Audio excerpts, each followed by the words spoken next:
Bonjour à tous, petite vidéo début de semaine, mes achats. Oui, on est en début de semaine, on achète des choses. Alors j'ai acheté principalement des actifs étrangers, on va dire. Ouais, bon, j'ai repris à la baisse mon ETF indien, PINIR, P-I-N-R. On avait cassé la Bollinger par le bas, hein, donc pour moi c'est un signal d'achat, hein, cette situation, cette configuration. Donc j'en ai repris un petit peu, là je dois avoir une position à peu près de 600 € sur l'ETF, donc je prends tranquillement à la baisse. Bon, faut savoir que c'est un ETF qui est très haut, hein, j'ai toujours peur de ces trucs là, que d'un coup ça se mette à s'effondrer, parce que j'ai pas vraiment non plus étudié à fond l'économie indienne. Hein, mais c'est vrai que c'est plutôt beau actuellement, hein, l'Inde. Donc voilà, j'ai pris ça. Autre ETF que j'ai pris, là je le connais peut-être un peu mieux, c'est l'ETF foncier, hein, vous savez.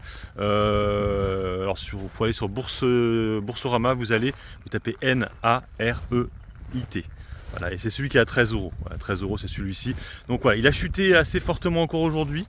Alors c'est vrai que bon, on a eu une spéculation sur les foncières il y a quelques temps, c'est bien monté, et là ça commence un peu à redescendre, il y a des publications qui sont un peu décevantes, donc du coup ça rechute.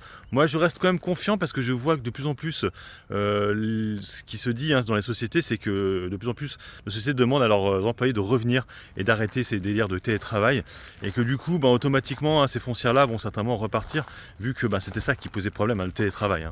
Donc à voir. Bon, on n'est pas haut du tout, hein, pour le coup sur celle-là, je crois que les plus haut de 2021 c'était 21 €, hein, on est actuellement à 13 €, donc il y a encore du retard, hein. Après il faut dire qu'à l'intérieur il y a du Vonovia, hein, donc société allemande, on a du Segro, on a du Unibaron & Co, on a du Gecina, des choses comme ça. Je crois aussi qu'il y a Klépierre, il me semble aussi. Il y en a d'autres aussi, mais je les ai pas tout en tête là, voilà. Donc des actifs en France, mais pas que. Voilà, donc c'est le deuxième achat que j'ai fait, elle aussi était hors des Bollinger, donc j'ai dit go, let's go. J'avais déjà une position dessus, hein. C'est des positions que j'attrape à la baisse. Hein. Dernière position, alors là je me suis peut-être un peu fait avoir, c'est Ubisoft, oui. Oui, j'ai fauté, mes amis, j'ai fauté, parce que en fait ce week-end il s'est rien passé, il n'y a pas eu de communiqué de presse de la part de Guillemot et compagnie, là, Ubisoft.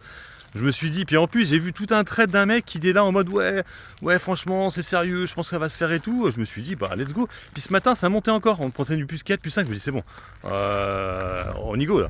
Alors c'est vrai que j'ai pas regardé si on était hors des Bollinger, c'était fort probable. J'ai pas regardé parce que c'est vrai qu'on a pris 33% la semaine dernière, donc c'est fort probable que j'ai dû acheter hors Bollinger. Et c'est là où je me suis dit, j'ai mis 400, j'ai fait tu sais quoi, allège, hein, allège, parce qu'effectivement il y a eu un communiqué de presse qui est arrivé après, 9h40, un truc comme ça, de Ubisoft disant... vous savez les communiqués de presse qu'il y avait, ce que faisait souvent Atos, on étudie toutes les perspectives, ok, en gros ça veut dire qu'ils savent pas ce qu'ils font, donc du coup j'ai juste allégé, j'ai 200 € dessus, hein, ça suffit, hein, 200 €, donc si ça rechute violemment j'irai en reprendre. En fait ils étudient, hein, les possibilités, mais en fait je vous explique comme ça. Tencent était rentré il y a quelques temps en arrière à 80 €. Après bon, ils ont laissé comme ça, ils ont 9% du capital. Actuellement, celui qui a le plus de pourcentage de capital, c'est Guillemot, la famille Guillemot. Là, c'est le bruit de couloir qu'il y avait eu le week-end dernier, je vous l'ai dit, c'était qu'ils allaient la faire sortir de cotation. Pour qu'il y ait une OPA, en fait, imaginons que Tencent prenne 30% du capital. Là, ils peuvent faire une OPA, c'est-à-dire qu'en fait, ils vont le prendre, ils vont dire on est monté au capital, donc ils ont pris un prix, donc je sais pas moi, 15-16 €, hein, 16 €. Donc après, ils lancent une OPA à ce prix-là. Bon, vous pouvez être sûr qu'à ce prix-là, personne ne donnera leurs actions. Donc en fait, ils vont annoncer qu'ils rachètent les actions des autres à ce prix-là. On va rester comme ça. Ils auront 30-35% et ça ne bougera pas. Hein. Ils ne pourront pas la faire sortir de cotation comme ça. C'est pas possible. En fait, pour la faire sortir de cotation, il faut qu'ils aient, donc les deux, plus de 90%. Et qu'ils se mettent d'accord en plus. Il faut qu'ils se mettent d'accord en plus. Donc bref, c'est pour ça qu'une OPR pour l'instant c'est mort. Ils ne pourront pas la faire sortir.